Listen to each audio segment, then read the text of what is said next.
सन 47 ਦੀ ਵੰਡ ਪੰਜਾਬ ਦਾ ਹੋਲੋਕਾਸਟ ਹੈ। ਚੜ੍ਹਦੇ ਪੰਜਾਬ ਵਿੱਚ ਇਹਨੂੰ ਉਜਾੜੇ ਦਾ ਸਾਲ ਕਹਿੰਦੇ ਨੇ ਤੇ ਲਹਿੰਦੇ ਪੰਜਾਬ ਵਿੱਚ ਲੋਟੀ ਦਾ ਸਾਲ। ਕੁਝ ਵਰਿਆਂ ਪਹਿਲਾਂ ਬਟਵਾਰੇ ਦੇ ਮੌਜੂ ਤੇ ਇੱਕ ਪ੍ਰੋਜੈਕਟ ਨੂੰ ਲੈ ਕੇ ਅਸੀਂ ਅਹਿਮਦਾਬਾਦ ਵਿੱਚ ਰਿਸਰਚ ਕਰ ਰਹੇ ਸੀ। ਉੱਥੇ ਮੇਰੀ ਮੁਲਾਕਾਤ ਇੱਕ ਬਾਬਾ ਜੀ ਨਾਲ ਹੋਈ ਜਿਨ੍ਹਾਂ ਦੀ ਉਸ ਵੇਲੇ ਉਮਰ ਸੀ ਕੋਈ 105 ਸਾਲ। ਹਜੇ ਵੀ ਵਾਈ ਬੀਜੀ ਕਰਦੇ ਸਨ। ਹੀਰ ਵਾਰਿਸ ਸ਼ਾਹ ਦਾ ਪੁਰਾਣਾ ਨੁਸਖਾ ਤਾਕ ਤੇ ਰੱਖਿਆ ਹੋਇਆ ਸੀ। ਦਿਨ ਵਿੱਚ ਇੱਕ ਵਾਰੀ ਉਹਨੂੰ ਲਾਜ਼ਮੀ ਖੋਲ ਕੇ ਪੜ੍ਹਦੇ ਸਨ। ਮੈਂ ਬਾਬਾ ਜੀ ਨੂੰ ਵੰਡ ਬਾਰੇ ਪੁੱਛਿਆ ਪਰ ਉਹਨਾਂ ਦੀ ਸਮਝ ਵਿੱਚ ਮੇਰਾ ਸਵਾਲ ਨਾ ਆਇਆ।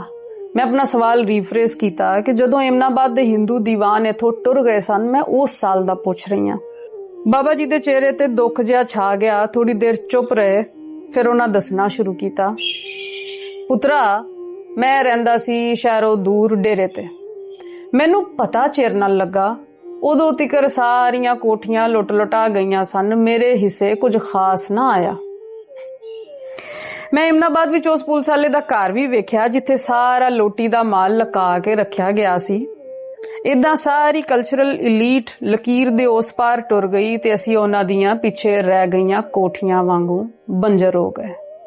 ਐਸੇ ਕਲਾਸ ਦੀ ਇੱਕ ਕਹਾਣੀ ਇਮਤਿਆਜ਼ ਅਲੀ ਨੇ ਆਪਣੀ ਫਿਲਮ ਮੈਂ ਵਾਪਸ ਆਊਂਗਾ ਵਿੱਚ ਸੁਣਾਉਣ ਦੀ ਕੋਸ਼ਿਸ਼ ਕੀਤੀ। ਇਹ 95 ਸਾਲਾ ਈਸ਼ਰ ਸਿੰਘ ਗਰੇਵਾਲ ਦਾ ਕਿਰਦਾਰ ਨਸੀਰੁਦੀਨ ਸ਼ਾਹ ਨੇ ਇਦਾਂ ਨਿਭਾਇਆ ਹੈ ਕਿ ਸਕਰੀਨ ਤੇ ਬਾਕੀ ਐਕਟਰਾਂ ਨੂੰ ਖਾ ਗਿਆ। ਫਿਲਮ ਬਣੀ ਕਿੱਦਾਂ? ਇਮਤਿਆਜ਼ ਅਲੀ ਹੋਰਾਂ ਆਪ ਦੱਸਿਆ ਹੈ ਕਿ ਕਈ ਸਾਲ ਪਹਿਲਾਂ ਚੰਡੀਗੜ੍ਹ ਵਿੱਚ ਉਹਨਾਂ ਨੂੰ ਐਸਾ ਹੀ ਇੱਕ ਕਿਰਦਾਰ ਮਿਲਿਆ ਸੀ। ਨਾਂ ਇੰਦਰਜੀਤ ਜੈ, ਉਮਰ 95 ਸਾਲ, ਅਲਜ਼ਾਈਮਰ ਪੇਸ਼ੈਂਟ। ਆਪਣੇ ਵੱਡੇ ਭਰਾ ਨੂੰ ਲੈ ਕੇ ਇੱਕ ਦਿਨ ਅਟਾਰੀ ਵੱਲ ਟੁਰ ਗਏ ਤੇ ਉੱਥੇ ਉਹਨਾਂ ਦੋਵਾਂ ਦੀ ਸਮਝ ਵਿੱਚ ਹੀ ਨਹੀਂ ਆ ਰਿਹਾ ਕਿ ਲੋਹੇ ਦਾ ਵੱਡਾ ਸਾਰਾ ਗੇਟ ਕਿਸ ਕਰਕੇ ਗਏ। ਅਲਜ਼ਾਈਮਰ ਵਿੱਚ ਫੌਰੀ ਯਾਦਾਸ਼ਤ ਸਭ ਤੋਂ ਪਹਿਲਾਂ ਜਾਂਦੀ ਏ ਤੇ ਪੁਰਾਣੀਆਂ ਗੱਲਾਂ ਚੇਤੇ ਆਉਣ ਲੱਗ ਪੈਂਦੀਆਂ ਨੇ। ਉਹਨਾਂ ਦੋਵਾਂ ਦੀ ਯਾਦਾਸ਼ਤ ਵਿੱਚੋਂ ਬਟਵਾਰੇ ਤੋਂ ਪਹਿਲੇ ਦਾ ਜ਼ਮਾਨਾ ਰਹਿ ਗਿਆ, ਲੀਕ ਮਿਟ ਗਈ। ਉਹ ਦੋਵੇਂ ਤੇ ਆਪਣਾ ਕਾਲਜ ਵੇਖਣ ਨਿਕਲੇ ਸੀ, ਆਪਣੇ ਘਰ ਜਾਣਾ ਚਾਹੁੰਦੇ ਸੀ, ਪਰ ਉਸ ਰਾਹ ਵਿੱਚ ਬੰਦ ਗੇਟ ਤੇ ਖਲੋਤੇ ਸੰਤਰੀ ਬਾਬਿਆਂ ਦੀ ਸਮਝ ਚੋਂ ਬਾਹਰ ਸਨ। ਇਹ ਕਿੱਸਾ ਫਿਲਮ ਮੇਕਰ ਇਮਤਿਆਜ਼ ਅਲੀ ਦੇ ਅੰਦਰ ਲੱਗੇ ਫਰਮੇ ਤੇ ਲੱਗ ਗਿਆ ਤੇ ਰਿਜਦਾ ਮੈਂ ਵਾਪਸ ਆਊਂਗਾ ਦੀ ਸ਼ਕਲ ਵਿੱਚ ਤੁਹਾਡੇ ਸਾਹਮਣੇ ਮੈਂ। ਜੇ ਤੇ ਤੁਸੀਂ ਪਾਰਟੀਸ਼ਨ ਤੇ ਬਹੁਤ ਲਿਟਰੇਚਰ ਪੜ੍ਹਿਆ ਏ ਤੇ ਫਿਰ ਇਹ ਫਿਲਮ ਤੁਹਾਨੂੰ ਕੁਝ ਖਾਸ ਪਸੰਦ ਨਹੀਂ ਆਏਗੀ। ਲਕੀਰ ਦੇ ਦੋਵੇਂ ਪਾਸੇ ਵੰਡ ਤੇ ਠੀਕ ਠਾਕ ਲਿਖਿਆ ਗਿਆ ਏ। ਹਿਜਰਤ ਦੀ ਅਨਹੋਣੀ ਜਿੰਨੇ ਵੀ ਆਪਣੇ ਬਚਪਨ ਜਾਂ ਜਵਾਨੀ ਵਿੱਚ ਵੇਖੀ ਏ ਉਹ ਘਰ-ਬਾਰ ਤੇ ਯਾਰ ਬੇਲੀਆਂ ਦੇ ਨਾਲ ਆਪਣੀ ਕੋਈ ਨਾ ਕੋਈ ਮੁਹੱਬਤ ਵੀ ਪਿੱਛੇ ਛੱਡ ਕੇ ਆਇਆ ਜਿਹੜੀ ਉਹਨੂੰ ਮਰਨ ਤਿਕਰ ਨਹੀਂ ਭੁੱਲੀ। ਫਿਲਮ ਦੀ ਕਹਾਣੀ ਵਿੱਚ ਕੁਝ ਸਵਾਲ ਨੇ।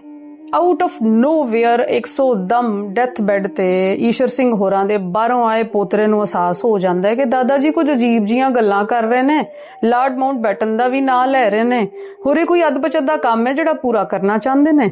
ਔਰ ਉਹ ਮੁੰਡਾ ਦਾਦਾ ਜੀ ਦੀ ਗੱਲਬਾਤ ਤੋਂ ਥੋੜਾ ਬਹੁਤ ਅੰਦਾਜ਼ਾ ਲਾ ਕੇ ਬੁੱਕ ਸਟੋਰਸ ਤੇ ਪਾਰਟੀਸ਼ਨ ਲਿਟਰੇਚਰ ਲੱਭਣਾ ਸ਼ੁਰੂ ਕਰ ਦਿੰਦਾ ਹੈ। ਐਵੇਂ ਲੱਗਦਾ ਹੈ ਕਿ ਇਸ ਤੋਂ ਪਹਿਲਾਂ ਘਰ ਜਾਂ ਆਂਢ ਗਵਾਂਢ ਵਿੱਚ ਪਾਰਟੀਸ਼ਨ ਤੇ ਕਦੀ ਗੱਲ ਹੀ ਨਹੀਂ ਹੋਈ। ਅਜੀਬ ਗੱਲ ਹੈ ਨਾ। ਇਸ ਫਿਲਮ ਵਿੱਚ ਇੱਕ ਵਾਜ਼ੇ ਲਕੀਰ ਹੈ ਦੋ ਪੀੜ੍ਹੀਆਂ ਦੇ ਵਿਚਕਾਰ। ਇੱਕ ਨਸਲ ਹੈ ਜਿਹੜੀ ਧੱਕੇ ਨਾਲ ਘਰੋਂ ਕੱਢੀ ਗਈ ਤੇ ਦੂਜੀ ਆਪ ਆਪਣਾ ਘਰ ਛੱਡਣਾ ਚਾਹੁੰਦੀ ਹੈ। ਆਪਣੇ ਹੱਥੀਂ ਸਭ ਵੇਚ-ਵਾਚ ਕੇ ਯੂਰਪ, ਕੈਨੇਡਾ, ਆਸਟ੍ਰੇਲੀਆ ਦੇ ਸੁਪਨੇ ਲਈ ਦਬਾਦਬ ਅੰਬੈਸੀਆਂ ਦੇ ਫੇਰੇ ਲਾ ਰਹੀ ਏ। ਇਟਲੀ ਦੇ ਬਾਗਾਂ 'ਚ ਫਲ ਤੋੜ ਰਹੀ ਏ, ਪੈਰਿਸ ਦੇ ਹੋਟਲਾਂ ਤੇ ਭਾਂਡੇ ਧੋਂਦੀ ਪਈ ਏ, ਡੱਚ ਸ਼ਹਿਰੀਆਂ ਦੇ ਕੁੱਤੇ ਨਵਾ ਰਹੀ ਏ, ਪਰ ਇੱਥੇ ਆਪਣੀ ਜ਼ਮੀਨ ਤੇ ਰਹਿਣਾ ਨਹੀਂ ਚਾਹੁੰਦੀ। ਬਾਰਡਰ ਦੇ ਦੋਵਾਂ ਪਾਸੇ ਇਹੋ ਹੀ ਹਾਲ ਹੈ। ਜੱਟਾਂ ਵਿੱਚ ਜ਼ਮੀਨ ਵੇਚਣ ਦਾ ਮਤਲਬ ਹੁੰਦਾ ਸੀ ਜਿਵੇਂ ਕੋਈ ਆਪਣੀ ਮਾਂ ਵੇਚ ਦੇ, ਪਰ ਇਹ ਪੁਰਾਣੀਆਂ ਗੱਲਾਂ ਨੇ, ਇੰਜ ਹੁੰਦਾ ਸੀ। ਇਸ ਫਿਲਮ ਦਾ ਇੱਕ ਡਾਇਲੌਗ है, औरतें एक जैसी दिखती हैं, उनके मजहब का पता नहीं चलता। ਗਵਰਨਮੈਂਟ ਕਾਲਜ ਲਾਹੌਰ ਵਿੱਚ ਮੇਰੇ ਉਸਤਾਦ ਕਲਿਆਣ ਸਿੰਘ ਹੋਰੀ ਨਨਕਾਣਾ ਸਾਹਿਬ ਗੁਰਦੁਆਰੇ ਦੀ ਇੰਤਜ਼ਾਮੀਆ ਵਿੱਚ ਵੀ ਨੇ। ਉਹਨਾਂ ਮੈਨੂੰ ਇੱਕ ਐਸੀ ਸਿੱਖ ਔਰਤ ਦਾ ਕਿੱਸਾ ਸੁਣਾਇਆ ਜਿਹਦੇ ਨਾਲ ਵੰਡ ਵੇਲੇ ਕਿਸੇ ਮੁਸਲਮਾਨ ਨੇ ਅਗਵਾ ਕਰਕੇ ਵਿਆਹ ਕਰ ਲਿਆ ਸੀ। ਉਹਦਾ ਮਜ਼ਹਬ ਬਦਲਿਆ ਗਿਆ। ਸਨ 48 ਤੇ ਸਨ 50 ਵਿੱਚ ਉਹਦੇ ਘਰ 2 ਪੁੱਤਰ ਵੀ ਹੋ ਪਏ। ਬੱਚਿਆਂ ਨਾਲ ਦਿਲ ਲਾ ਕੇ ਹਜੇ ਪਿਛਲੀਆਂ ਪਲਾਨ ਦੀ ਕੋਸ਼ਿਸ਼ ਹੀ ਕਰ ਰਹੀ ਸੀ ਕਿ 1950 ਵਿੱਚ ਨਹਿਰੂ ਲਿਆਕਤ ਪੈਕਟ ਸਾਈਨ ਹੋਇਆ ਤੇ ਜਿੰਨੀਆਂ ਔਰਤਾਂ ਚੁੱਕੀਆਂ ਗਈਆਂ ਸਨ ਉਹਨਾਂ ਦੀ ਵਾਪਸੀ ਸ਼ੁਰੂ ਹੋਈ। ਇਸ ਔਰਤ ਨੂੰ ਇੱਕ ਵਾਰੀ ਫੇਰ ਘਰ ਛੱਡਣਾ ਪਿਆ, ਪਰ ਐਦਕੀ ਪੀੜ ਪਹਿਲਾਂ ਤੋਂ ਵੀ ਬਹੁਤੀ ਸੀ। ਝੋਲੀ ਵਿੱਚ ਪਏ ਦੁੱਧ ਪੀਂਦੇ ਦੋਵੇਂ ਪੁੱਤਰ ਵੀ ਛੱਡਣੇ ਪਏ। ਬਾਰਡਰ ਟੱਪ ਕੇ ਆਪਣੇ ਘਰ ਵਾਲਿਆਂ ਨੂੰ ਮਿਲੀ। ਇੱਕ ਵਾਰੀ ਫੇਰ ਮਜ਼ਹਬ ਬਦਲਿਆ ਗਿਆ, ਸਿੱਖ ਹੋ ਗਈ, ਫੇਰ ਵਿਆਹ ਹੋਇਆ, ਰੱਬ ਨੇ ਫੇਰ ਇੱਕ ਪੁੱਤਰ ਦੇ ਦਿੱਤਾ। ਫਾਸਟ ਫਾਰਵਰਡ 1997 ਦੇ ਬਾਅਦ ਕਈ ਸਾਲਾਂ ਤੀਕਰ ਇਹ ਔਰਤ ਯਾਤਰੀਆਂ ਦੇ ਕਾਫਲੇ ਦੇ ਨਾਲ ਨਨਕਾਣੇ ਆਂਦੀ ਰਹੀ ਤੇ ਲੋਕਾਂ ਅੱਗੇ ਤਰਲੇ ਪਾਉਂਦੀ ਰਹੀ ਕਿ ਕਿਸੇ ਤਰ੍ਹਾਂ ਉਹਦੇ ਦੋਵੇਂ ਪੁੱਤਰ ਉਹਨੂੰ ਲੱਭ ਜਾਣ। ਵਡੇਰੀ ਬਹੁਤ ਹੋ ਗਈ ਸੀ ਪਰ ਅੱਖਾਂ 'ਚ ਉਡੀਕ ਨਹੀਂ ਜਾ ਰਹੀ ਸੀ। ਇਮਤਿਆਜ਼ ਅਲੀ ਦੀ ਫਿਲਮ ਮੈਂ ਵਾਪਸ ਆਉਂਗਾ ਵਿੱਚ ਈਸ਼ਰ ਸਿੰਘ ਹੋਰੀ ਵੀ ਮਰਨ ਦੇ ਕਰੀਬ ਨੇ। ਸਟ੍ਰੋਕਸ ਨਾਲ ਭੈੜਾ ਹਾਲ ਹੈ ਪਰ ਜਾਨ ਨਹੀਂ ਨਿਕਲ ਰਹੀ ਕਿ ਪਾਕਿਸਤਾਨ ਵਿੱਚ ਰਹਿ ਜਾਣ ਵਾਲੀ ਆਪਣੀ ਮਹਿਬੂਬਾ ਨਾਲ ਵਾਪਸ ਆਉਣ ਦਾ ਵਾਅਦਾ ਹਜੇ ਪੂਰਾ ਨਹੀਂ ਹੋਇਆ ਤੇ ਈਸ਼ਰ ਸਿੰਘ ਹੋਰੀ ਕਿਵੇਂ ਪੂਰੇ ਹੋ ਜਾਣ। ਪੋਤਰਾ UK ਨੈਸ਼ਨਲ ਹੈ, ਉਹ ਫਟ ਕਰਕੇ ਵੀਜ਼ਾ ਲਵਾਉਂਦਾ ਹੈ, ਵਾਗਾ ਟੱਪਦਾ ਹੋਇਆ ਸਰਗੋਦਾ ਆ ਜਾਂਦਾ ਹੈ। ਵੀਡੀਓ ਕਾਲ ਤੇ ਡੈਥ ਬੈੱਡ ਤੇ ਪਏ ਸਰਦਾਰ ਜੀ ਉਹਨੂੰ ਰਾਹ ਸਮਝਾਉਂਦੇ ਨੇ। ਨਿਰਵੀਰ ਨੱਸਦਿਆਂ ਕਿਸੇ ਤਰ੍ਹਾਂ ਘਰ ਤੀਕਰ ਅੱਪੜ ਜਾਂਦਾ ਹੈ। ਪਤਾ ਲੱਗਦਾ ਹੈ ਕਿ ਜੀਆ ਜੀ ਨੂੰ ਗੁਜ਼ਰੇ 10 ਸਾਲ ਹੋ ਗਏ ਨੇ। ਪਰ ਵੀਡੀਓ ਕਾਲ ਤੇ ਸਰਦਾਰ ਜੀ ਦੇ ਸਾਹਮਣੇ ਜੀਆ ਜੀ ਦੀ ਜਵਾਨੀ ਦੀ ਇੱਕ ਫੋਟੋ ਵਿਖਾਈ ਜਾਂਦੀ ਹੈ ਤੇ ਬਾਬਾ ਜੀ ਉਸ ਫੋਟੋ ਨੂੰ ਆਪਣੇ ਸ਼ੇਰ ਸੁਣਾਉਣ ਲੱਗ ਪੈਂਦੇ ਨੇ ਔਰ ਗੱਲਾਂ ਕਰਦਿਆਂ ਉਹਨਾਂ ਦੇ ਸਾਹ ਪੂਰੇ ਹੋ ਜਾਂਦੇ ਨੇ।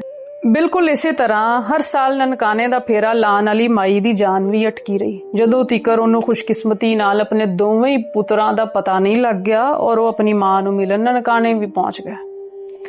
ਬੇਜੀ ਆਪਣੇ ਮੁਸਲਮਾਨ ਪੁੱਤਰਾਂ ਦਾ ਮੂੰਹ ਚੁੰਮਦੇ ਜਿਹੜੇ ਆਪ ਵੀ ਹੁਣ ਵਡੇਰੇ ਹੋ ਗਏ ਸਨ ਤੇ ਕਦੀ ਆਪਣੇ ਅਥਰੂ ਪੂੰਝਦੇ। 3 ਮਹੀਨੇ ਉਹਨਾਂ ਦੇ ਕੋਲ ਇੱਥੇ ਹੀ ਰਹੇ ਤੇ ਫਿਰ ਇੰਡੀਆ ਵਾਪਸੀ ਤੇ ਉਹਨਾਂ ਦੇ ਸਾਹ ਪੂਰੇ ਹੋ ਗਏ। ਮੈਂ ਸੋਚਦੀ ਹਾਂ ਕਿ ਜੇ ਇਸ ਔਰਤ ਦੀ ਕਹਾਣੀ ਫਿਲਮਾਈ ਜਾਏ ਤੇ ਜ਼ਿੰਦਗੀ ਦਾ ਕਿਹੜਾ ਹਿੱਸਾ ਹੈ ਜਿਹੜਾ ਉਹਨੂੰ ਅਖੀਰ ਵਿੱਚ ਯਾਦ ਰਹਿ ਜਾਊਗਾ। ਆਪਣਾ ਬਚਪਨ, ਚੁੱਕਿਆ ਜਾਣਾ, ਝੋਲੀ 'ਚ ਖੇਡਦੇ ਦੋਵੇਂ ਪੁੱਤਰ, ਅੱਧ ਪਚੱਦੇ ਇਸ਼ਕ ਦਾ ਤਸਵੁਰ ਉਹਦੇ ਵਾਸਤੇ ਕੀ ਹੋਵੇਗਾ, ਅਖੀਰ ਤੀਕਰ ਕਿਹੜਾ ਮਜ਼ਹਬ ਉਹਦੇ ਨਾਲ ਰਹਿ ਜਾਏਗਾ। ਉਹ ਕਦੀ ਗ੍ਰੰਥ ਸਾਹਿਬ ਖੋਲੇਗੀ ਜਾਂ ਕਦੀ ਮੁਸੱਲਾ ਵਿਛਾਵੇਗੀ। ਇੱਕ ਸਿੱਖ ਤੇ 2 ਮੁਸਲਮਾਨ ਪੁੱਤਰਾਂ ਦੇ ਵਿਚਕਾਰ ਉਹਦੀ ਮਮਤਾ ਦਾ ਬਟਵਾਰਾ ਕਿਵੇਂ ਹੋਇਆ ਹੋਏਗਾ। ਰੋਮਾਂਸ ਦੀ ਨਿਸਬਤ ਇਸ ਬੁੱਢੀ ਮਾਈ ਦੇ ਪਰਛਾਵੇਂ ਨੂੰ ਫਿਲਮਾਣਾ ਔਖਾ ਹੈ। ਮੇਰਾ ਮੰਨਣਾ ਹੈ ਕਿ ਵੰਡ ਜ਼ਮੀਨ ਦੀ ਹੋਈ ਹੈ ਜਾਂ ਫਿਰ ਔਰਤ ਦੀ।